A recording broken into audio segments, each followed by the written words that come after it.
If you watch any of these movies in 2025, you're going to kick yourself for not knowing about them sooner. Number 3 is already breaking presale records, and the twist in number 7? Nobody saw it coming. But here's what studios aren't telling you about these films. 2025 is looking absolutely insane for movies. I spent weeks digging through everything coming out, and what I found is wild. These films are taking real risks that Hollywood usually avoids. The problem is they're getting buried under all the streaming content dropping every week. That's why I made this list, ranked by pure impact, not budget or star power. Here, and burn this building down. I promise. That's the spirit. Number 15, The Running Man. This is a remake, but they went back to the original Stephen King novel instead of copying that cheesy 1987 movie. The story is set in a future where the economy collapsed and the most popular TV show has contestants running for their lives while trained killers hunt them on live television. The longer you survive, the more money your family gets. What makes this different is how dark it is. This isn't a fun action movie, it's genuinely a horror film disguised as a thriller. Test audiences said they felt sick watching it, which is exactly what the director wanted. They cast someone who looks like a regular person instead of an action star, so when he's running for his life, you actually believe he might die. The subway chase scene is already being called one of the best of the year. Everyone thinks I did it. I didn't do it. Number 14, Wake Up Dead Man, a Knives Out mystery. Rian Johnson is back with another Benoit Blanc mystery, and this time it's set in a monastery where half the monks have taken vows of silence. So Benoit has to solve a murder where most suspects literally can't talk to him, which is brilliant. But the murder is just the surface. This monastery is covering up something way bigger involving powerful people outside its walls. Daniel Craig is back and clearly having a blast, plus the supporting cast is stacked with Oscar winners. The mystery structure is different this time because you're solving it alongside Benoit instead of getting clues early. Johnson said this is his most complex mystery yet and nobody will see the ending coming. It's funny, smart, and has sharp commentary about faith and corruption without being preachy. Killer. Qu'est-ce que c'est? Number 13, Flight Risk. This entire movie takes place on a small plane with 3 people. A pilot, a fugitive being transported, and an air marshal. Sounds simple? The pilot isn't who he says he is, the fugitive might not be a criminal, and the air marshal has his own secrets. For 90 minutes you're trapped in this space with them and the tension never stops building. There are no flashbacks, no cuts to the ground, you never leave that plane. If the characters don't know something, you don't either. The acting carries everything because every glance and every pause means something. The script is super tight with zero wasted dialogue, and lines that seem meaningless early on become crucial later. The ending flips everything you thought you knew. We can bring her back. Number 12, Bring Her Back. This horror movie is really about grief. A mother's daughter disappeared 5 years ago, and she's been slowly losing her mind searching for her. Then someone contacts her claiming they can bring her daughter back, actually alive, but there's a cost that's not what you'd expect. The horror doesn't come from jump scares, it comes from watching this mother deal with an impossible moral choice. What is she willing to sacrifice? What is she willing to become? The director has an art background and every frame looks like an unsettling painting. The movie keeps shifting just when you think you know where it's going, and you're never sure what's real and what's in her head.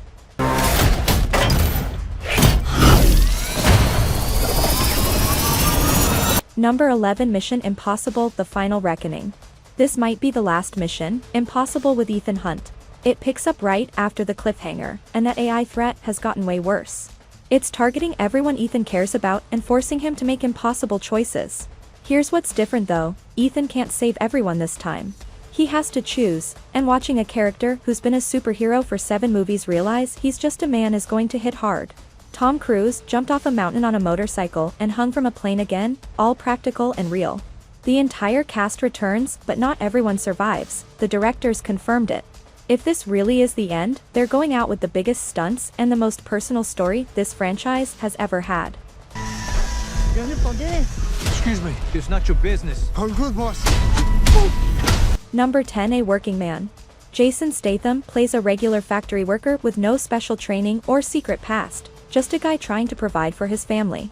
Then someone hurts his family and he decides to fight back against people way richer and more powerful than him. When he fights, he gets hurt. When he tracks people down, he makes mistakes because he doesn't know what he's doing. This isn't a typical revenge movie where the hero is secretly skilled. He's just desperate and angry, which makes every victory feel earned and every setback devastating.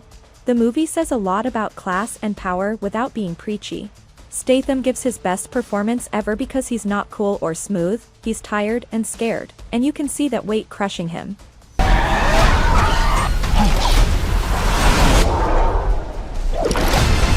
Number 9, Jurassic World Rebirth. This one's actually different.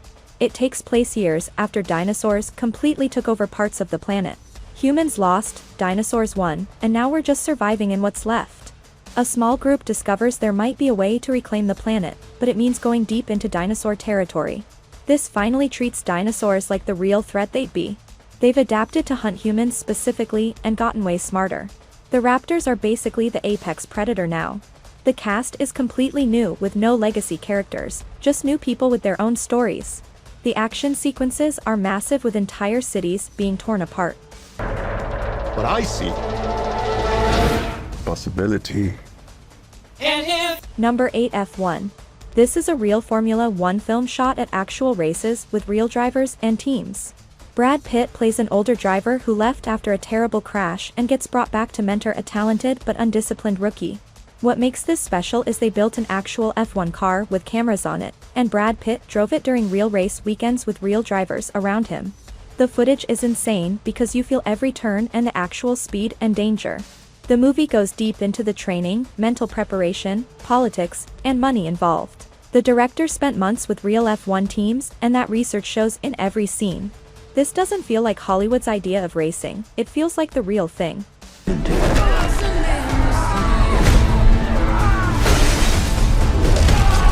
Number 7, from the world of John Wick, Ballerina. We're back in the Continental Hotel, following a female assassin on her revenge path. She's a ballerina trained from childhood to be an assassin, and when someone kills her family, she hunts them down. But every kill has consequences, and she ends up in something way bigger than personal revenge. Ana de Armas trained in ballet combined with martial arts and gun work, and her fights look like violent dances.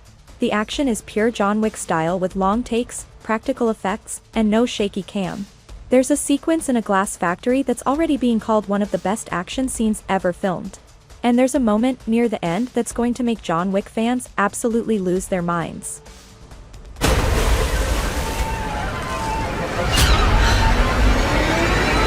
Number 6, The Woman in Cabin 10. A travel journalist is on a luxury cruise when she hears a scream and sees something thrown overboard from the cabin next to hers. She's convinced someone was murdered, but the ship says that cabin is empty and everyone's accounted for. Nobody believes her. Is she losing her mind or is something sinister happening?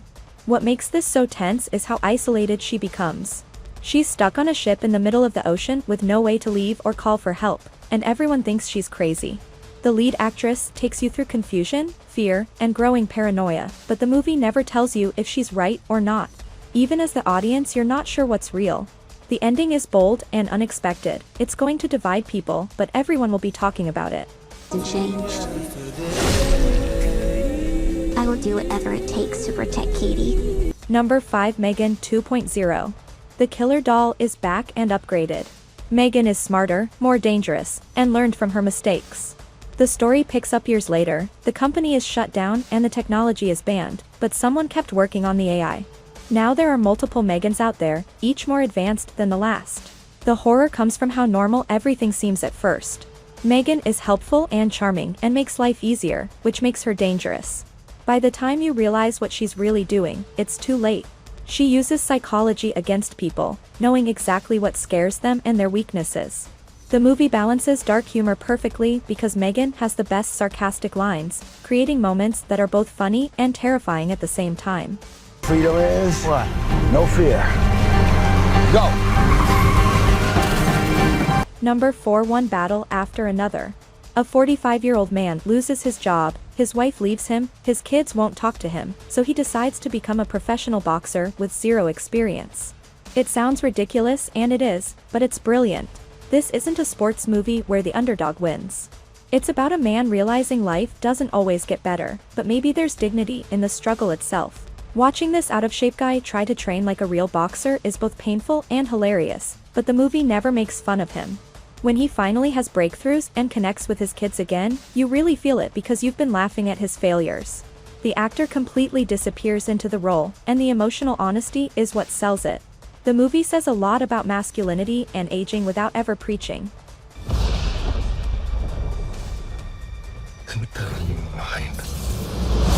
Number 3, Frankenstein. Guillermo del Toro is directing Frankenstein, and he's been trying to make this for 20 years. He's going back to Mary Shelley's novel but bringing his dark fairy tale style. Think Crimson Peak meets The Shape of Water meets Pan's Labyrinth. The creature is fully practical with no CGI, just an actor in makeup that took months to perfect, and you can see the intelligence and pain in his eyes. The story focuses on the relationship between Victor and his creation like no other adaptation has. It's about creators abandoning what they create and how loneliness turns anyone into a monster. The actor playing the creature gives a performance that'll be talked about for decades because despite the makeup, he conveys raw emotion that breaks your heart. Every frame looks like a painting, and Del Toro isn't holding back on the horror. There are scenes that are going to genuinely disturb people. Why'd you fucking give a shit? Number 2, Steve. This is the movie dominating awards season. It's about a man named Steve who was completely ordinary until he made one choice that changed everything. I'm being vague because the less you know, the harder it hits. But this movie asks massive questions about morality and sacrifice and what it means to be a good person. The actor completely becomes Steve and you forget you're watching a movie. The direction is understated with no flashy moves or manipulative music, just honest storytelling. That restraint makes the big moments hit like a truck. It's about normal people facing impossible situations and how extraordinary acts can haunt you forever. The script is perfectly structured where every scene builds on the last. The ending will leave you sitting in silence long after the credits roll.